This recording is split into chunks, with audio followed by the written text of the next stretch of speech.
everyone, it's me, Aaron, Professor Thorgi, and here on this channel every single weekend we like to review whatever that week's big movie release is. And this week's big movie release was nothing. At all. Nada. Zilch. Bubkus. The big old goose egg. Seriously, it's Labor Day weekend. That's typically a huge weekend for movies. Where the hell is everybody? You want to know what the big release was this weekend? This guy. Right here. A little CGI dog that is going to be on TV at the end of this month for free. Yeah, the big release that most people are reviewing this weekend are the first 2 episodes of a TV show that you can only see in IMAX that's going to be on your TV for free in just a matter of weeks. There is nothing to talk about this weekend. However, for all the movie fans out there, I wanted to still give you something, so I decided, you know what?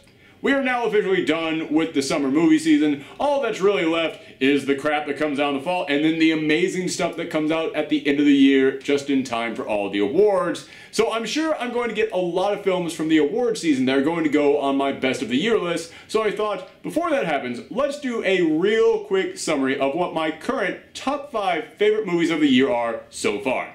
Enjoy! At number 5, Dunkirk. This movie did an amazing job of capturing the terror of just being stranded on a beach waiting for hope to arrive, unsure if it ever would. It made you feel like death could come from any angle, and it turned the ocean itself into a villain. I know I criticized this film because there weren't any real characters in here, but what this film did to make up for that is it shot it in a way that really put you in that setting. You might not have gotten attached to these characters, but you still gasped and tensed up when things went wrong just the same, because when the plane swooped down, it felt like they were coming for you. When the water started to rise up, it felt like you were sinking. But in the end, it's still a film about heroes, about people coming together to save others, and it made all that tension pay off. Number 4, Baby Driver. This movie is just oozing with cool. It's a pretty standard crime thriller about a getaway driver going out for his last job, and we all know what happens when you go on your last job. But what makes this so good, and makes it go from just being a decent crime thriller to being something amazing, is the way that it is shot. This movie is filmed to go hand in hand with the soundtrack. Baby is always listening to music, and it's actually for a reason that adds some dimensions to his character, but when he drives, when he runs, even when he just sits there, everything matches up with the soundtrack, and it makes this movie a true triumph of directing. This movie is just as much a crime thriller as it is a very unique new style of musical. This movie got my heart racing and made me excited to see it again. Number 3, Spider-Man: Homecoming.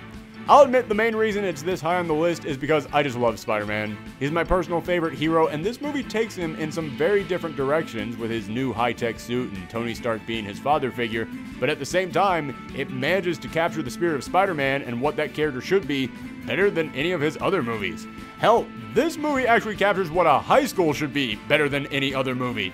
But this film is hilarious, heartfelt, and it has some great character growth for Peter, while at the same time being smaller and much simpler than most other superhero movies, which some people have criticized, but when you think about how every other superhero movie out there is about them trying to save the world and where everything is blowing up, it's actually kind of brilliant that they made a movie where the big blow everything up save the world superhero keeps telling Peter, no, you need to be the small guy.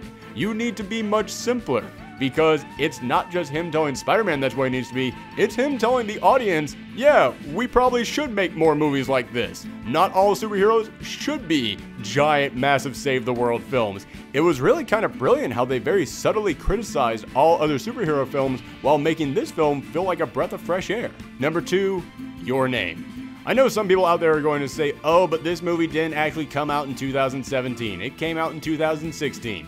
Yes, the Japanese release came out in 2016, but the English dub came out in theaters in 2017, so I'm counting it. Plus, this film is so sweet and touching and makes me tear up just thinking about it 6 months later, so even if I had to create a time machine to go back to last year to put it on that list, I'd do it because darn it, I love this film. It's a body swap love story that takes a huge twist halfway through that I dare not talk about because it is kind of shocking, and it made this already original concept even more creative. This is a great film for anybody who wants to study animation. This is a great film for anybody who needs something to watch on a date. This is a great film for anybody who just loves love stories.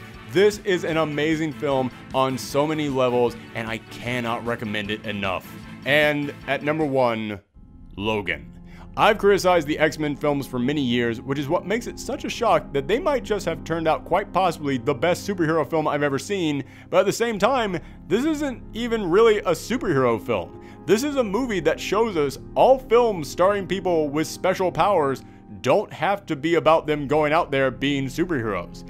This is a movie about a man who has seen too much. He's washed up. His body is failing him, but he has to go out there one last time, and it ends up becoming an adventure about what it means to be a hero, what it means to have a family, what it means to just be a human being and to have attachments to others, and it ends up serving as an amazing finale to this X-Men franchise.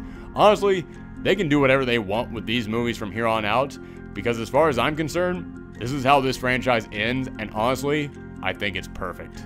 That's it, everyone. Let me know in the comments down below what you thought about these films, what your favorite movies of the year are so far. And remember, at the end of this year, we'll go back and do our actual best of and worst of list. As always, if you want more from me, then hit that subscribe button and follow me on Twitter and Tumblr at Professor Thorgi. Thanks for watching, everyone. Come back next time.